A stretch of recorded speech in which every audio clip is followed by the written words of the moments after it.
অৰুণোদয় ভালদৰে বাছনি কৰক। মহাজন পাৰাৰ ঘৰ আমাৰ হলে এতিয়া আমি অৰুণোদয়ৰ বিষয়ে কৈছো কাটিছে আমি আগতে পাইছিলো এতিয়া বৰ্তমান কাটা গৈছে সিহঁৰ কাৰণে কৈছো এতিয়া আমাৰ নাম অৰুণোদয় কাটিছে মই আমাৰ মানুহজনে গুৱাহাটীত বহুত কষ্ট কৰি কিনে কাম কৰি কিনে কপালৰ ঘাম মাটিত পেলাই কিনে আজি এনেকুৱাকে এটা হেৰিও পোৱা নাই চৰকাৰৰ পৰা এটা আঁচনি পোৱা নাই নোপোৱাৰ ফলত অৰুণোদয়টোৱে পাইছিলো সেইটোও কাটিলে সেই কটা মানুহকেইটাৰ নাম হৈছে তিলক ৰাজবংশী শংকৰ ৰাজবংশী শিখা শৰ্মা আৰু নয়ন পাঠক এই আৰু মদন ৰাজবংশী সেইকেইটা মানুহে তাৰমানে আমাৰ তাৰমানে কাটিছে আমি পাইছিলো এতিয়া কাটিছে সেইবোৰ আমি এতিয়া কি কৰিব লাগিব সিহঁৰ কাৰণে আজি তাৰমানে এখন বিচাৰ হৈছিলে বিচাৰত বাৰু এটা কৈছে এতিয়া কটাবোৰ কেনেকৈ আনিব পাৰিম সেইটোহে লাগিছে আৰু পোৱা নাই যোন বিকলাংগ কিছুমানে পোৱা নাই অবিবাহিত পোৱা নাই বিধৱা গিলানৰ বহুত বৃদ্ধ মানুহো পোৱা নাই পোৱা গিলানৰ কাটা গৈছে সেনেকুৱা কিয় কৰিছে সিহঁতে সেনেকুৱাটো কৰিব নালাগিছিলে সেইটো তাৰমানে কি কৈছে নিজৰ মনত মতালিতে কাটিছে আৰু সিহঁতৰ পচন্দৰ মানুহক দিছে সিহঁতৰ যাৰ মনত তাৰমানে ভাল ভাৱ সেইবোৰকে দিছে আমাৰ প্ৰতি বেয়া ভাৱ কাৰণে আমাক দিয়া নাই নিজৰ মানুহবিলাক ঘৰত এঘৰ মানুহক 3জন 4জনকৈ দিছে আমাক কিয় নিদিলে আমাক হাজিৰা কৰি খায় গুৱাহাটীত আমাৰ মানুহজনে আমি কেনেকৈ চলিম এটা হেৰিও পোৱা নাই না গেছ পাইছো না চৰকাৰী ঘৰত পাইছো না লেট্ৰিন পাইছো তে মানুহজনে কি কৰি খাব এটা আঁচনি পাইছিলো সেইটো কাটিছে এনেকৈ কেনেকৈ হব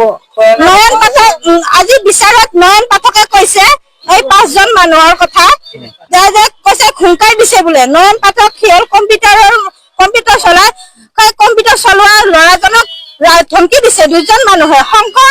শংকৰ ৰাজবংশী আৰু তিলক ৰাজবংশী এই 2জন মানুহে ধমকি দিছে তেওঁ ধমকি দিয়াৰ ফলত সেই নয়ন ৰাজবংশী নয়ন পাঠকে তাৰমানে আমাক কাটিব লগা হৈছে সিহঁতে হুংকাৰ দিছে কি হুংকাৰ দিছে আজি কৈছে মিটিং পাতিছো আজি মন্দিৰত আমাৰ নামঘৰত মিটিং পাইছো মিটিঙত কৈছে আৰু কম্পিউটাৰ চলোৱা নয়ন পাঠকে